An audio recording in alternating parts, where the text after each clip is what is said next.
left to do. There we go. Is the fans they have where the radiator goes.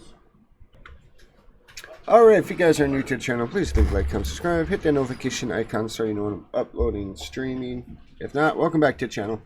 I am going to do another video of PC how-do stuff, because apparently my cousin had an issue where his CD-ROM drive did not want to read the disk that came with his new motherboard. So he couldn't, get the drivers and utilities stuff that he needed, so I had to find a site for him and everything. But before that, we're going to do a little history lesson for you, because some of you guys may not have known this. So, okay, good, that information's, it doesn't care. So before that, we had floppy drives, and we'll see they are even being made anymore if not. Okay, so they still make external ones. They don't make internal. Oh no, they still do make internal floppy drives. But I'm gonna show you what a floppy drive looks like, because some of you guys are too young to even know what the fuck I'm talking about.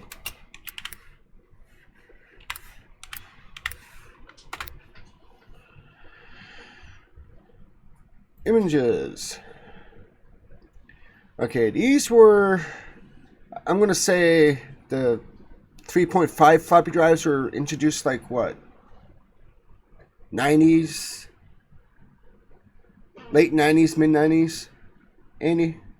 No, they had them before that. They had them mid to early for some games. I remember you used to get games out of Chex Mix, the cereal, and they used to come on one of those floppy disks, the 3.5s.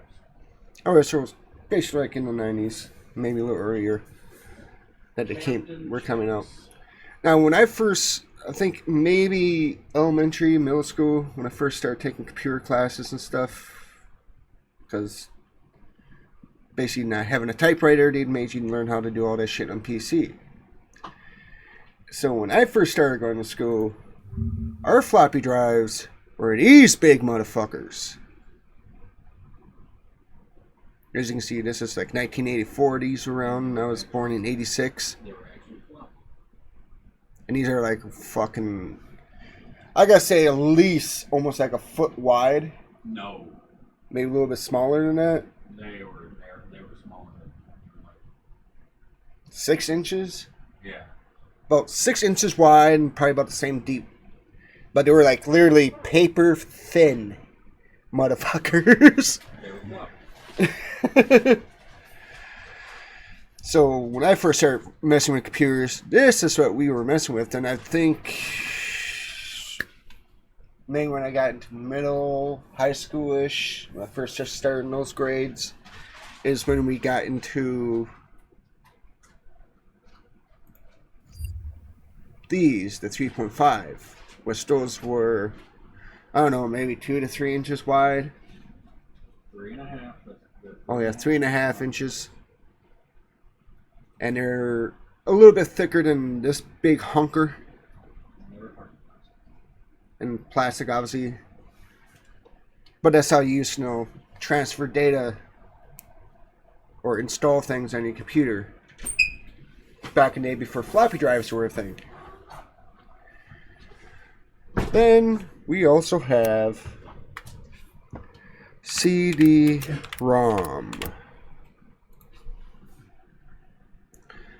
which some of you may know these if you have a CD that you listen to or anything like that. But this is what a CD-ROM looks like if you guys don't even know what the fuck that is. But basically, they still make it where instead of getting a USB flash drive with the utilities and drivers and shit that you need for your motherboard, they still send it with a CD-ROM, which most cases nowadays don't have a bay for those, or back in the day they did, for the CD-ROM and floppy drive. But they still make these, and you can still buy them if you need one. Just make sure it's Most likely, if you have a new modern board, it's going to be a SATA. So you gotta make sure it's a SATA CD-ROM / DVD, maybe rewritable, and it will read both for you.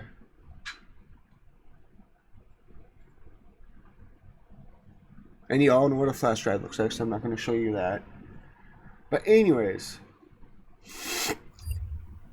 so basically what you need to do, if you come across that issue where you're able to, after installing Windows, you're able to get onto your PC, which that's another thing. Back in the day, it's just like I said, used to be a floppy disk for Windows, then eventually became CD-ROM that you can actually go buy at a store that sells PC parts.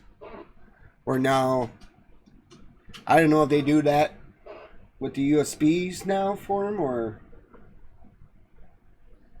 Andy, or do you just buy them from Microsoft Store? What? Windows.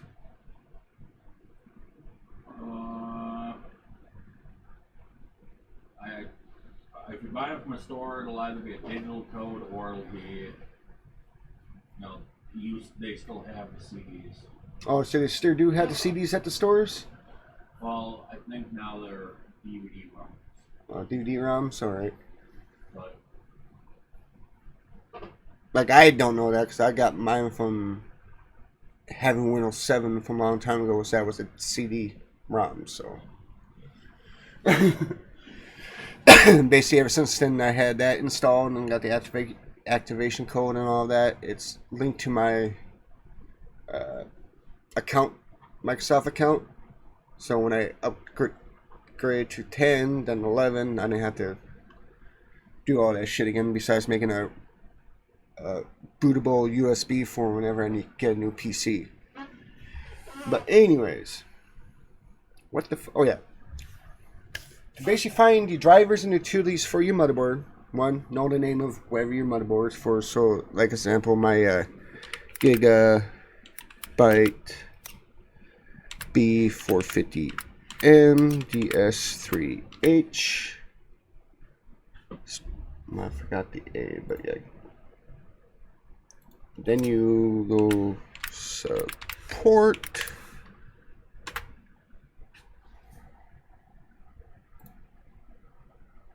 Then it'll bring you to the website that the company made the motherboard from.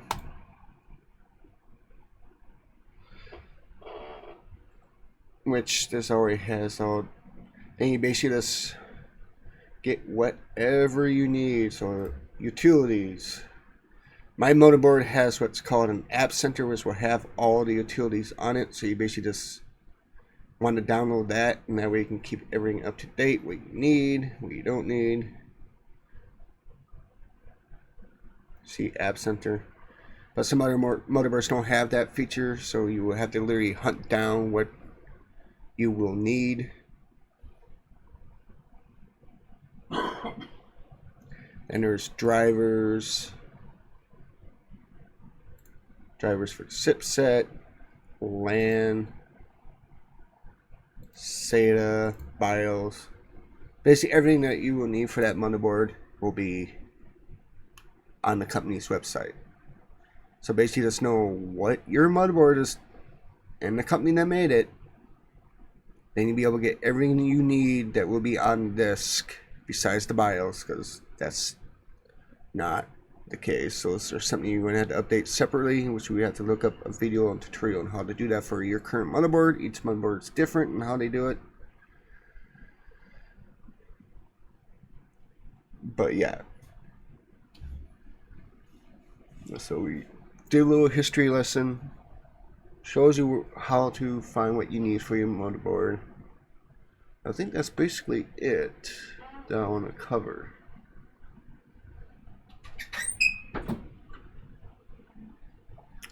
Yeah, that's it.